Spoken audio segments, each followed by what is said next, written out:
లయకారుడి సన్నిధిలో అపశృతి కరిమాయ కాకపోదు. దుర్మార్గ చిత్తమెల్ల ప్రళయరుద్రుని త్రినేత్ర జ్వాలల్లో భస్మీపటలం కాకపోదు. స్వామి, చరిత్ర పునరావృతం అవుతుంది. బోధపల్లె స్వామి, సమస్య జనించింది. దానికి పరిష్కారం ఏమిటి స్వామి?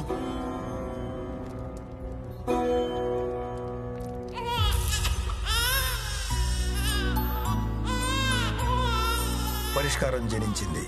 ఆ ప్రళయానికి ఈ ప్రసవానికి సంబంధం ఏమిటి? ఉంది. ఈ జననాలు మరణాలు, ప్రణయాలు ప్రళయాలు లయకారుడి విన్యాసాలు. కొడుకును చూసుకుని రాము, మనవణ్ణి చూసుకుని సత్యమ్మ చాలా మురిసిపోయారు. కానీ వాళ్ళ ఆనందం ఎక్కువసేపు లేదు. రాము భార్య సీత కన్ను మూసింది. 3 నెలల తర్వాత రాము సీతల బిడ్డకి వాళ్ళ తాతగారి పేరు పెట్టారు, బంగారాజు. బంగారాజు. ఆ రోజునే రాముకి బావవరసైన రమేష్ కూతురికి నాగలక్ష్మి అని పేరు పెట్టారు. నాగలక్ష్మి. పిల్లలిద్దరిది శివపార్వతుల జాతకం. వీళ్లకు వివాహం జరిగితే సాక్షాత్తు ఆ పార్వతీ పరమేశ్వరులే తాండవం చేస్తున్నంత శుభకరం అమ్మా. అలాగా? అవునమ్మా. రమేషు, బంగారాజు నాగలక్ష్మి జాతకం శివపార్వతుల జాతకం అంట. వీళ్ళకి పెళ్లి చేసేద్దాంరా. చేసేద్దాం అత్త, మరి ఇప్పుడేగా పేర్లెట్టాం. పంతులోరు, వాళ్ళ పెళ్లి ఊసు చెప్పారు, మరి దానికున్న గండాలు చెప్పలేదే? ఎన్ని గండాలు దాటితే కళ్యాణ గడియలు వస్తాయో తెలీదా మీకు? జాతకంలో లేదు స్వామి. జాతకం నరుడి రాత, విధి విధాత రాత. గండాలున్నాయి పంతులోరు. సత్యమా, రాము, ఇక్కడ ఉంటే నా మనసేం బాగాలేదు. ఏదైనా వర్క్ చేస్తూ ఉంటే డైవర్ట్ అవుతాను.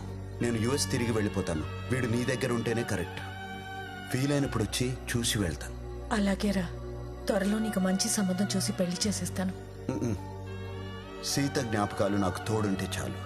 ఇక వీడికి తల్లి అంటావా? నువ్వు ఉన్నావు. మళ్ళీ ఈ టాపిక్ తీసుకురాకు.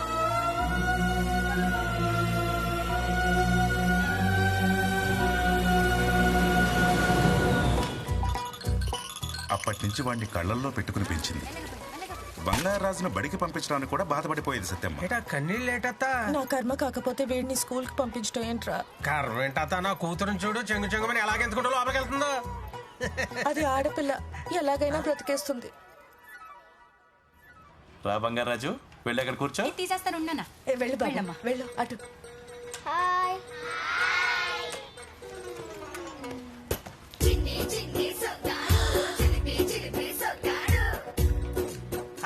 మా బంగారాజు పైన చూసినట్టుంది. అంటే రే, అది బంగారాజుని స్కూల్లో జాయిన్ చేసాం, కొంచెం చూసుకో. జాగ్రత్తగా చూసుకోరా. అది అలాగే. బంగారాజు ప్రతి పుట్టినరోజుకి సత్యమ్మ వాడికి కుంకుడికాయతో తలంటేది. ఊరంతా పండగ చేసేది. తిను బంగారం. వయసుతో పాటు బంగారాజుకి చిలిపితనం కూడా పెరిగింది. పిల్లలు, రేపు క్లాస్ లీడర్ని పెడుతున్నాం. ఇంట్రెస్ట్ ఉన్న వాళ్ళందరూ పేర్లు ఇవ్వండి. ఆ మాటతో గడుసు పిల్ల నాగలక్ష్మికి ఓ ఐడియా వచ్చింది. ఏంటి నాగలక్ష్మి ఇవన్నీ? జున్ను, పాలు, కూరగాయలు, కుంకుడుకాయలు. మీ అందరికీ మాస్టారు. ఆహా. మాస్టారు, ఈ రోజే కదా మన క్లాస్ లీడర్ ని ఫిక్స్ చేసేది. అవునమ్మా. సరే మాస్టారు. సో క్లాస్ మొత్తం మీద లీడర్ అయ్యే చాకచక్యం మన సర్పంచ్ గారు అమ్మాయి నాగలక్ష్మికి మాత్రమే ఉంది. నాగలక్ష్మే class leader. Thank you master. Bangaraju, నువ్వు అమ్మాయిల మధ్యలో ఎందుకు కూర్చున్నావు? అక్కడికి వెళ్ళి కూర్చో. నువ్వోరే నాకు చెప్పడానికి? నేను క్లాస్ లీడర్ నిరా. పోవే జున్ను లీడర్. నన్ను జున్ను లీడర్ అంటావా? నిన్నే కొడతావా? నన్ను జున్ను అంటావా? స్కూల్లో బంగారాజు నాగలక్ష్మి రోజు కొట్టుకునేవాడు. వాళ్ళకి తీర్పు చెప్పలేక సత్యమ్మ రమేష్ తలలు పట్టుకునేవారు. వీళ్ళిద్దరికి పెళ్లి చేద్దాం అనుకుంటే ఇలా కొట్టుకుంటున్నారేంట్రా? ప్రాక్టీస్ ఏమో. అది బంగారాజు ఎక్కడ? గీతతో అటు వెళ్ళాడు.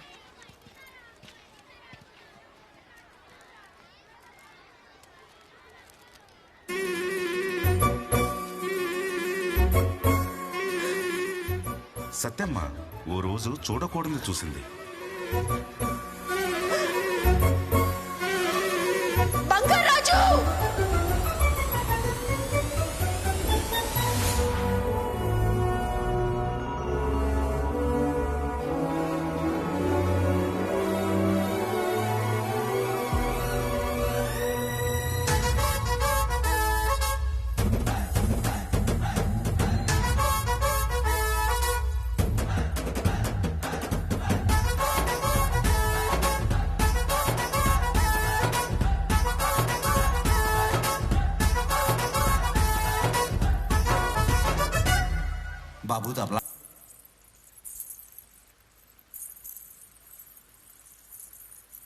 పాపలో మొదలెడదామా కబడ్డీ? మేము సిద్ధం.